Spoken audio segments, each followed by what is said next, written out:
Hello, YouTube. Good morning. It's Friday, 22nd of February, 2019. The 22nd of February used to mean something, wasn't it? Washington's birthday. And the 12th was Lincoln's birthday. And then they've been sort of co opted and consolidated into one day called President's Day. So there you go. Happy Friday, the 22nd. Um, the internet, YouTube is full of different people explaining their particular tweakings on the bulletproof coffee recipe. And I decided to throw my hat into the ring as well. Um, it's interesting how people customize it for themselves. Like vanilla flavored stevia and all kinds of other things. I'm going to give you mine. It starts out with the basic stuff, which is, this seems like an awful lot. 2 tablespoons of organic, grass fed, cultured, unsalted butter. 2 tablespoons of butter. This butter, you can find it, it's out there. It's about 4 times as expensive as the regular old butter. Okay?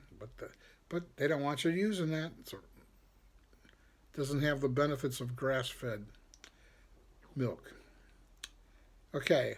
In addition to that, it's 1 tablespoon of MCT oil. I just finished a big jug of MCT oil, and then I'm on the second bottle of coconut oil. Okay? MCT oil. So a tablespoon of that. So 2 tablespoons of butter, 1 tablespoon of oil. I put this in the bottom of a Magic Bullet mug. It's got a handle on it, a mug handle on it. Put that in the bottom of that, and then I pour in hot coffee. Now, the coffee I use is organic, mold-free, low-acid Hawaiian coffee. And there's some other word in there about, fair market or something, where they don't exploit the workers. Juan Valdez picking Colombian coffee in the mountains for a slave's wage. Okay, so I pour that on, and the butter starts to melt immediately. It should be room temperature butter anyway. And I pour that up to a height where there's room to blend it, because this is going to get pretty frothy. About the consistency of a good, thick Guinness, except it's deeper in the cup. So I put the blades on, I blend that up, and some people say you got to blend it forever to emulsify the oils. I don't know what that means. I just blend it. Then I take the blades off, and here's where it becomes unique to me. I dump in a heaping tablespoon of diatomaceous earth, something I would have had every morning anyway. Ingesting it through another vehicle, but now it's part of the bulletproof coffee routine, and a heaping teaspoon of Ceylon cinnamon.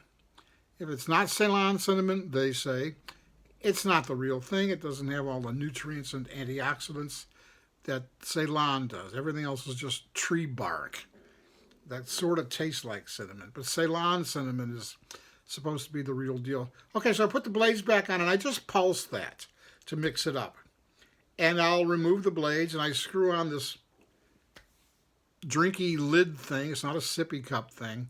And that allows you to drink it in comfort because your lips aren't touching the threads that's on the top of this mug, or the bottom, depending which way you're looking at it, if you're blending.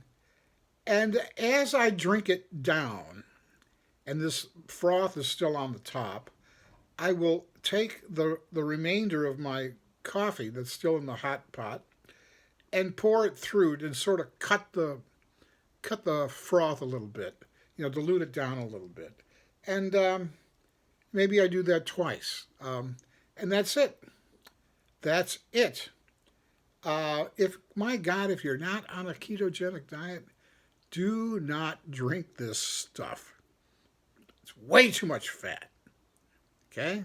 But if you're on a ketogenic diet, as I am, and you can see I've lost 1,000 pounds already, I'm enjoying this stuff. I got to tell you, you will never, ever, ever have any regularity problems again. You will never, ever, ever need to take a stool softener, for example. It's pretty amazing stuff. Okay, that's it. My version of Bulletproof coffee. God bless you. I love you all. Take good care. Bye-bye.